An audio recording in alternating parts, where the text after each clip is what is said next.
Hey everyone, it's Joe Waxman, and I'm back with another video. Today I want to talk about the sign Gemini, all about the sign Gemini and Gemini Ascendant. Um, so I'm a Gemini, some of you may know, Gemini Sun and Venus, and Gemini is the third sign. It's ruled by Mercury, and it is mutable air. And I want to pose a question. What does it mean that Gemini is the first air sign, right? The cardinal air sign is Libra, but Libra is number 7. Gemini is number 3. Cardinal fire is Aries. That's number 1. Fixed earth is number 2. Mutable Gemini is number 3. Mutable air Gemini is number 3. So mutable in the air sign is first, not the cardinal. And fixed in the side of Earth is number 1. Again, not the cardinal. So that's significant. And that's something to just ponder. Gemini is the first air sign, mutable. And so air has a mutable quality to it. And let's say that Earth has a fixed quality to it. And that fire has a cardinal quality to it. And then we have water again, which is cardinal in Cancer, but that's already the second cardinal sign. First water sign, the second cardinal sign. Anyway, so air having a primarily mutable quality to it. Interesting, right? Because it does have that quality. Immutable air is like a breeze. It's like, I mean, people have made all sorts of analogies about the mutable air quality of Gemini, but we know it's moving air, adaptable air. Mutable means adaptable. So endlessly adapting, and air is like, it's the most etheric of the elements, more than water. We can't, we can feel it when we have a breeze coming our way, but it's like, can we grab air? We can grab it in a balloon. We can blow it out of our mouth, but it's very hard to attach. It has the most energetic quality. So mutable air, Gemini. Then we get the most evasive quality. And then we could also say like, well, fire, that we can't really grasp that, but we've. Well, I guess there's then we get like the comparison between Sagittarius and Gemini, and they both have very similar but oppositional qualities, and they are opposite in the zodiac. But we have this this very elusive quality with mutable air, Gemini. Okay, and Mercury, Virgo, Gemini, those are square, so there's a square quality to Mercury. The intellect and all that. But before we get there, I want to talk about the number 3 aspect. And this doesn't really get talked about much in astrology. What does it mean? The number, that's important. The number of the sign. And again, I started my astrology journey when I was young, studying numbers, because I studied Japanese astrology, 9-ki. And in 9-ki, we have the numbers 1 through 9. And the numbers are very significant in the essential meaning of the archetype. So we're talking about the numbers here in relation to the archetype, and they do have meaning. With Aries, we have a single point. With Taurus, we have 2 points and a line between them, right? So you can just imagine 2 points and a line. And that's the binary nature of Taurus. It's just very two-sided, right? When we get to Gemini, we have a triangle, essentially. 3 points. 3 points essentially make a triangle. However you want to put them together, unless they're 3 in a line, but that doesn't really make sense. A line would just be 2 points, because if the middle point is not deviated, it really doesn't matter. The deviation makes a triangle, right? That's significant when we're talking about Gemini. Whenever you think about Gemini, whenever I think about Gemini, I always think about a triangle, because here we have With Taurus, we have polarity, yes, no, right, left, up, down, in, out, right, wrong, yin and yang. And we just have these polarities that are very fixed and not very dynamic, right? They're pretty solid, foundational, grounded, but there's not much room for anything but sort of like black and white analysis, you know, very simple, grounded, earthy analysis, very paradigm, right? When we get the third option, it's yes, no, and maybe. And with that maybe comes a whole world of variations and shades of gray. You could say the idea of 50 shades of gray comes to mind, but it's even more than that. It's infinite shades, really. With the third option, you have infinite shades, infinite variations between the two polar opposites of yes, no, this, that. And that's where Gemini comes alive. That's where we really get the nature of Gemini, this ability to think about all different possibilities instead of just yes or no. Like if you ask Taurus a question, you'll get a yes or no answer. If you ask Gemini a question, they'll be like, yes, but, and then blah, blah, blah, blah, blah. They'll talk for an hour about the buts, right? That's the third option. Another way to look at the trine is that when you have 3 points on a map, then you can triangulate and pinpoint a single point of reference from those 3. That's how we do, that's how they do geolocation type stuff. They triangulate between 3 points of reference and get a new point right in the middle. So because of that idea of triangulation and points, you know, 3 points make a single point, then we can do another 3 points to get another single point, and then we're connecting the dots. That's a very Gemini way of going about things, using the intellect to sort of connect dots that are seemingly disparate, separate, all over the place. We're dot connectors. Geminis are dot connectors. You know, Gemini rules the intellectual mind, not to be confused with intelligence. Intellect and intelligence are 2 separate things. Basic intelligence is more in the realm of the soul, if you want to put it anywhere. So that would be more, you know, Sun and Leo, if we have to attribute it to anything. But intellect, which is the ability for the mind to really be clever and to think logically, that starts with Gemini. With Taurus, we have the intellect that's great with facts, figures, numbers, graphs, very dry stuff like that.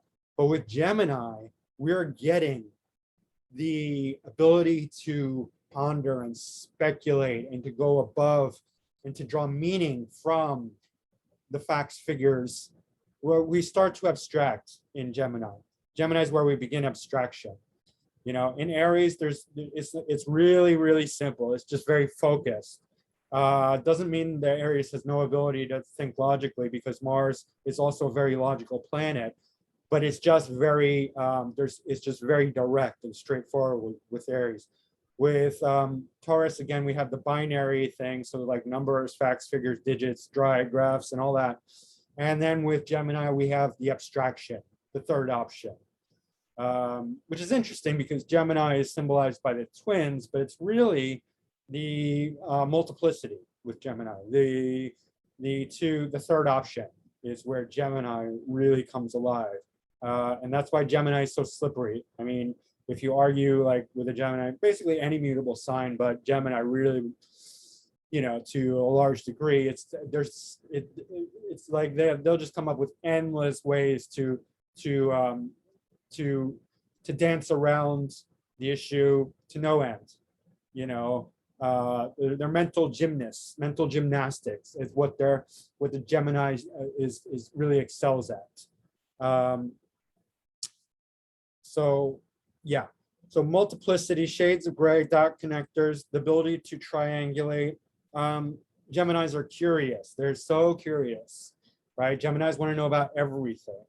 And because of that, there's a sense of like naughtiness or even trickster quality because of just the nature of the curiosity is like, ooh, I wonder what would happen if I did this. And then we're just constantly experimenting with our intellectual capacity. The intellectual capacity is very strong in Gemini. And so because of that, they're using their intellect to sort of to see what can happen, basically. And that's one of the fundamental things about Gemini. It's like, oh, I wonder what would happen if I did this or this, like if I said this and I try and like, mentally manipulate this person in this way. And it's a really manipulation of ideas. When we think of manipulation, oftentimes we can think of like water signs, which are very manipulative, but much more so on an emotional level, like Cancer is emotionally manipulative. Scorpio can be psychologically manipulative because of their ability to penetrate the mind and dig deep in the mind. But Gemini is manipulating on the level of ideas, purely. It's a little different than the psychological manipulation of Scorpio, or Pisces, I think, are still manipulative, but in a more in a different way, which we'll get to later. This is about Gemini. So yeah, that ability to manipulate ideas. Geminis are known for being talkative, but it's really more about the need to communicate, because talking, writing, expressing themselves in some way. Gemini rules the hands, skills of the hands. So it might be playing guitar, it might be painting or drawing or writing, but a lot of times it is talking, right? Geminis have a need to communicate. Mind, intellect, logic is very strong with Geminis. Exaggeration is a very strong Gemini quality because of the need to express.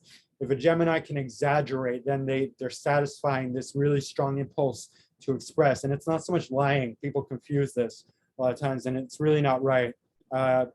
People who say Geminis lie, you need to check yourself, because it's not lying. We're exaggerating, and it's very different, because there are liars out there, and a good liar will appear like they're not lying. Everybody knows when a Gemini is exaggerating.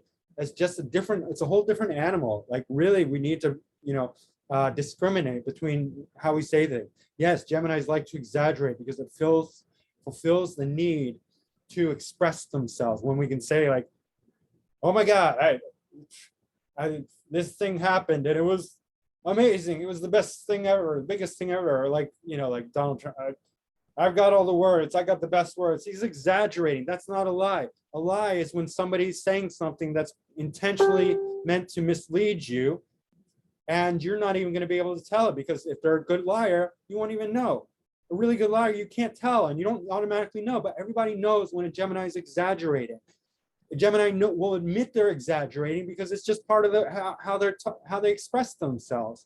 The need to express is very strong in Gemini. That's not lying. So stop lying and saying Geminis are liars. We're not liars. Okay. All right. What else? We change our mind a lot, and this is often called two-faced or duplicitous. And this is wrong because there's no intention to deceive. If anything, it's in a weak-willed Gemini. They just allow themselves to have their mind be changed, to change their mind, because that's natural, and they're just not checking themselves. There's no intention to deceive, so there's no duplicity, there's no two-facedness within Gemini's character. It's just that we change our minds so much because that's the nature of Mercury. Mercury is the fastest planet spinning around the sun, and that signifies that in the Gemini mind, our minds are racing and changing quicker than any other sign. A Gemini can change their mind quicker than any other sign. And people do not, number one, they don't understand this, and they don't appreciate it when they get into a relationship with a Gemini. And Gemini will go through the relationship faster than any other person. So like, you get in a relationship with a Gemini, they've already gone through the relationship and they see that it doesn't work. And you're still at, hello, hey, how are you? And Gemini's already been like, look, I've already been through this whole relationship. It doesn't work. I'm saving you the trouble by leaving now. So, it was never going to work. I'm out. But that is a good quality, because you don't want to be trapped in a relationship for, so many years only to find out that the person was a narcissist creep and whatever, like you just weren't compatible. A Gemini will find that out very quickly. They're going to find out the answer quicker than anyone, and they're going to tell you before you get it. So appreciate that about a Gemini. If Gemini breaks up with you and you're still like, whoa, what happened? Like I thought we were getting along great. Appreciate that, because that's where it was going to go anyway. I'm just telling you the truth. This is the way it is. We are fast thinkers. We are faster than you. And I'm saying we because I'm a Gemini Sun and Venus. So, but that's not to say that a Gemini can't commit, because Geminis do commit all the time. We're notoriously not committal until we find what we love, right? Gemini's like the butterfly. It's going to float between this thing, that thing, that thing. I love this. I love that. I love that. I love that, right? But when it finds out what it loves, it's going to commit, whether that's a person or a career or, whatever it is. We just need to try out everything. And that's why we're endlessly curious. We're going to try out everything. And then we find the thing we love, we commit. Geminis commit, right?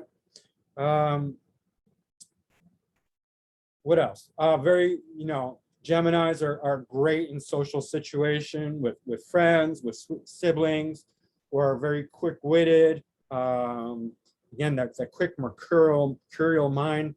One of my friends in high school and college was born a day before me. Gemini, funniest guy I've ever met. Like just nonstop. Like everything he said was hilarious. And I'm a Virgo moon. He's a Leo moon.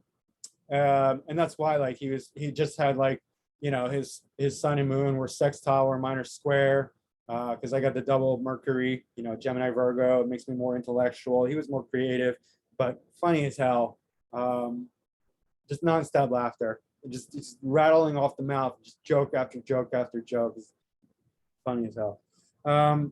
That's the quick wit of the Gemini. Skills of the hands. Yeah, a lot of Geminis are super talented, including myself. I'm great at drawing. I can't say I'm great at writing, but I have done writing a lot, and I'm okay at it.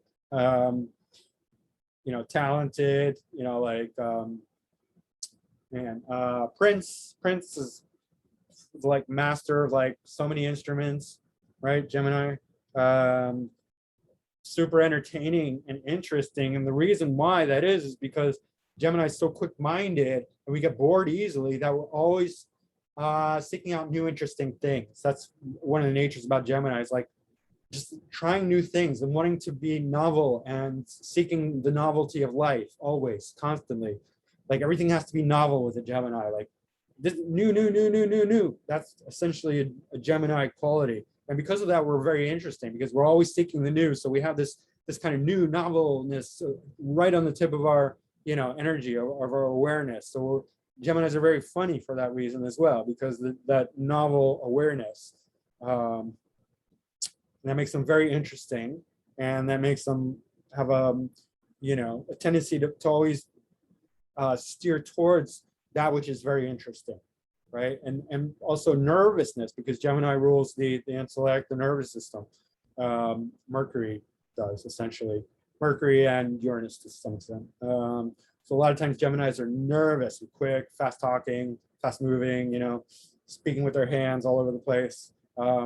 Very adept at language, right? If you ever talk to a Gemini, their ability to language words and speak in different ways and manipulate the language and be diverse in their language is very strong. Jack of all trades, again, because of the curiosity, right? Needing everything to be novel all the time. They try everything, right? And because of that, there's a tendency to be master of none until the Geminis tried everything and they figure out the one thing that they really, really love. Then they can become master of that. It might take some time. Again, this idea of non-committalness. Eventually they can commit, but they have to find that thing they love. And some Geminis are lucky enough, they can find it pretty quick. Others, it takes longer. So the trickster, notorious tricksters, because again, the sense of humor is very alive and well with Gemini. That fascination with interest and like, newness, that makes them a trickster with their intellect, right? Also lovers. Gemini is the sign of lovers, right? The twins, the sociability. I mean, the twins in mythology are brothers, but the other way that can come about is lovers, right? So people don't think of that often with Gemini, but Gemini is the sign of lovers. And in esoteric astrology, Venus is rules Gemini, right? And so Venus is a sign of relationships. Venus rules Gemini in esoteric astrology. So the higher realm of Gemini is actually lovers and sociability and being the bridge between two sides of things. It's not just Libra. It's a very higher realm of Gemini to be able to bridge to any two opposing things. It's a Gemini quality, an evolved Gemini quality.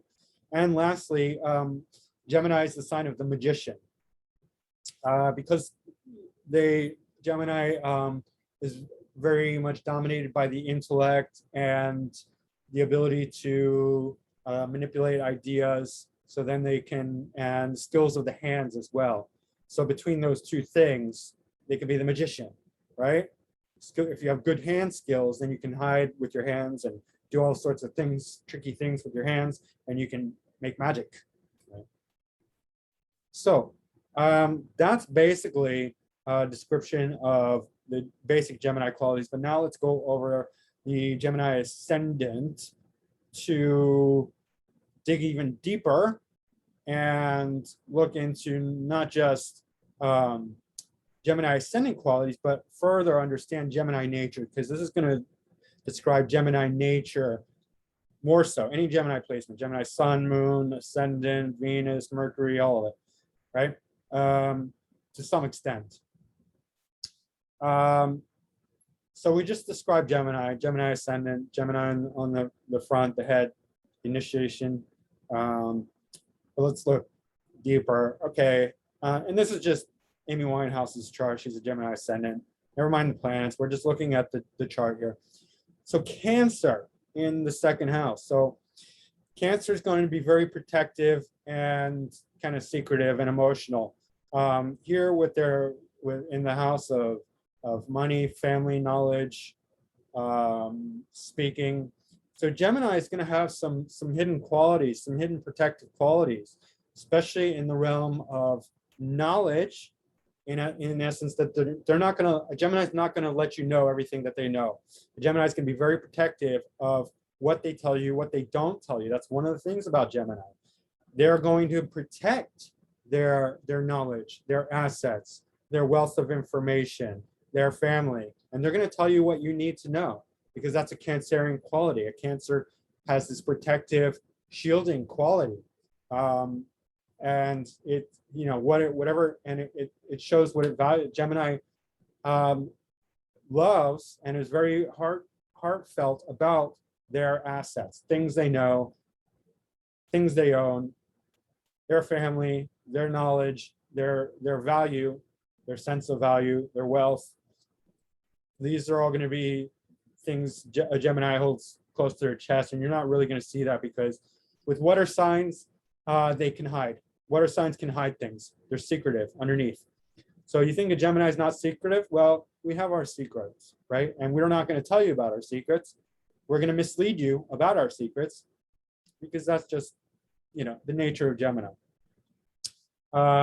So whenever you're dealing with Gemini, you're not going to know everything that they know, and they're going to be selective about what they tell you.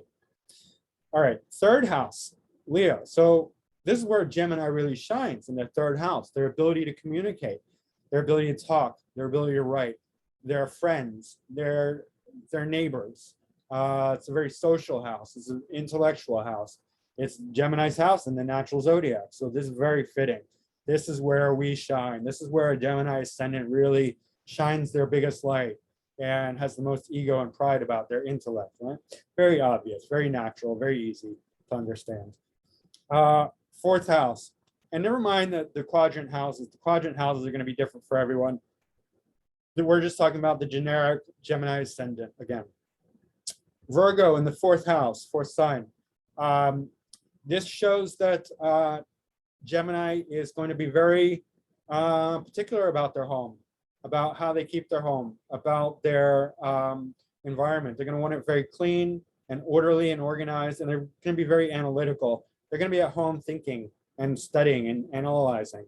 That's where they're going to do their real brain work, their real mental activity, because Virgo, also ruled by Aquarius, that's where they're going to be their more analytical selves at home. That's where they're going to do their real thinking. And that's where they're going to want a really well-kept environment.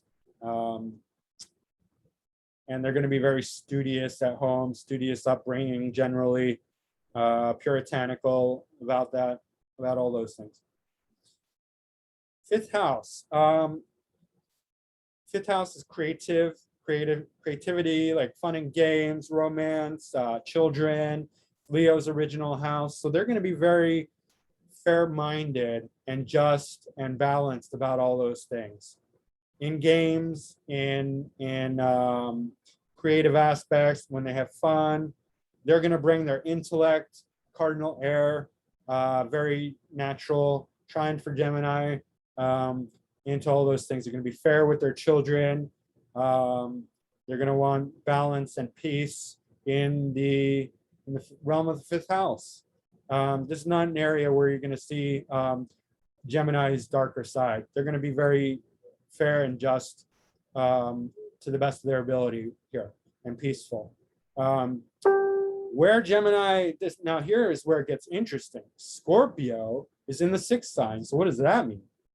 My gosh, Scorpio, sixth sign. Okay, so the other Mars ruled sign is Aries.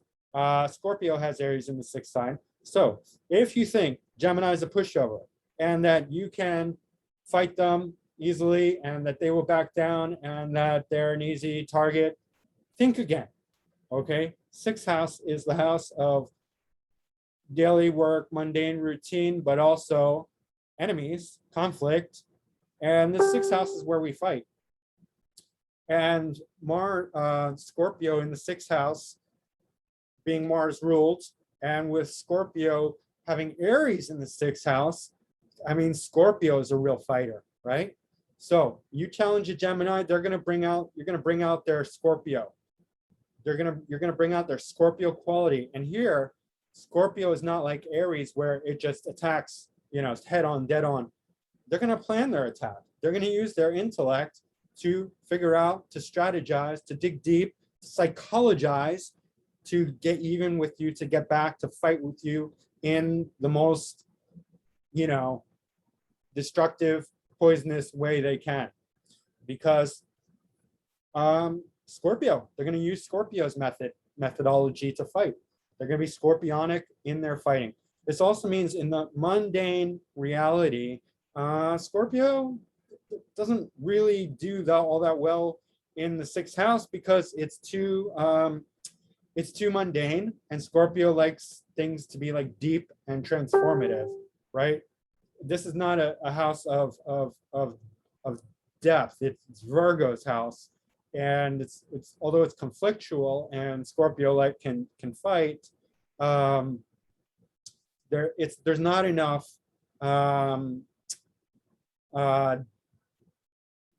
depth and passion. It lacks passion, I think, is what it is.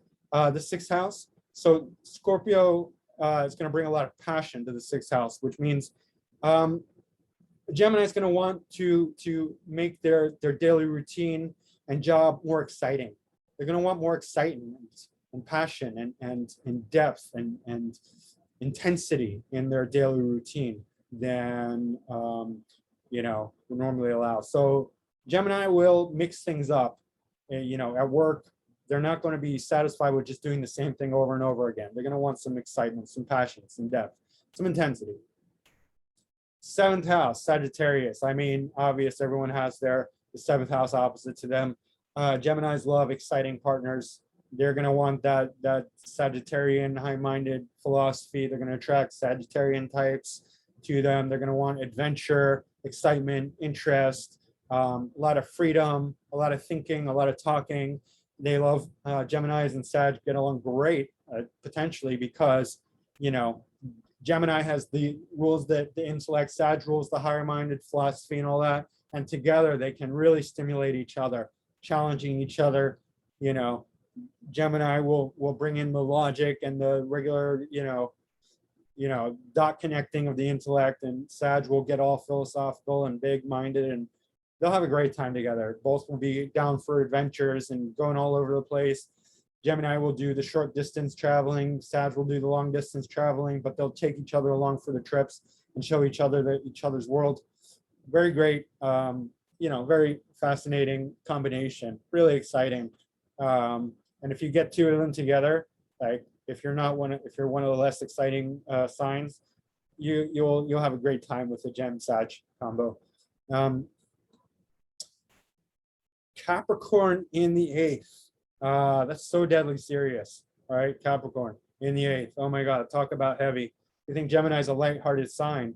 Well, here they're either going to reject 8th house things completely, because Saturn, Capricorn can do that. They can just be completely closed off and just be like, no, I don't do any of that woo crap, occultist, nonsense, or like, they might be closed off to intimacy and, not necessarily sex, because sex can be devoid of intimacy, but, they can do like sex very superficially, or they can go very deep into the occult and the 8th house, Gemini. I mean, I'm a Gemini and I'm an 8th house Gemini, and yeah, I go very deep into the occult, into 8th house things.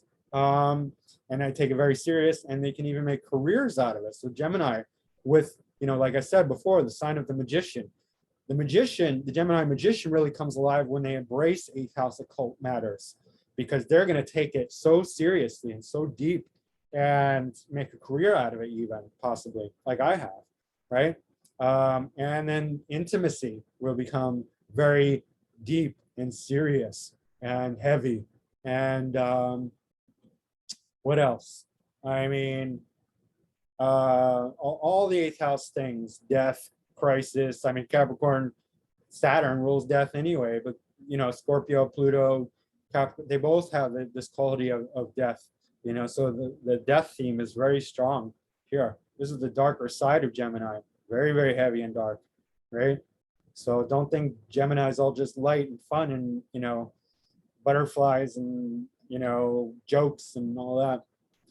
All right, moving right along. Aquarius in the 9th sign. Geminis are like, if you want to talk to them, if you stimulate them philosophically, they'll be like, yeah, like outer space and aliens and like, woo, and all that, very big-minded. I just sort of contradicted myself, but they're going to take it differently. I mean, 8th and 9th house have some overlap, but they're going to be more Aquarian when it comes to like, what if they'll get very original and like out there and intellectual and abstract with their thinking when you talk to them about philosophy and God and religion and higher mindedness. There's also scientific, so they can study science in graduate school and make excellent scientists, because Aquarius is very scientific. But yeah, Geminis can be very rebellious in their philosophy, like just thinking really outside the box when it comes to religion and philosophy and all higher minded things. For the 10th house, we have Pisces. This invokes a lot of artistry and creativity, spirituality. It also points to, kind of like, Geminis might appear to be flaky at times, because the 10th house shows public visibility and how people really see you in a public way. And with Pisces here, this is the most like delusional of signs, but also the most fantasy oriented, creative. So it can go a lot of ways. Could be artists and storytellers, actors. Anyway, creative and artistic and spiritual. If you have a spiritual Gemini, you see it here in one of the places. Again, fire sign in the air house is the house of, this is the house of groups and networks. It's very social house because you have the groups and networks and friend groups, right? And it's also hopes, wishes, and dreams. So with Aries here, they can be natural leaders in group settings. They can be heads of groups, and they really shine.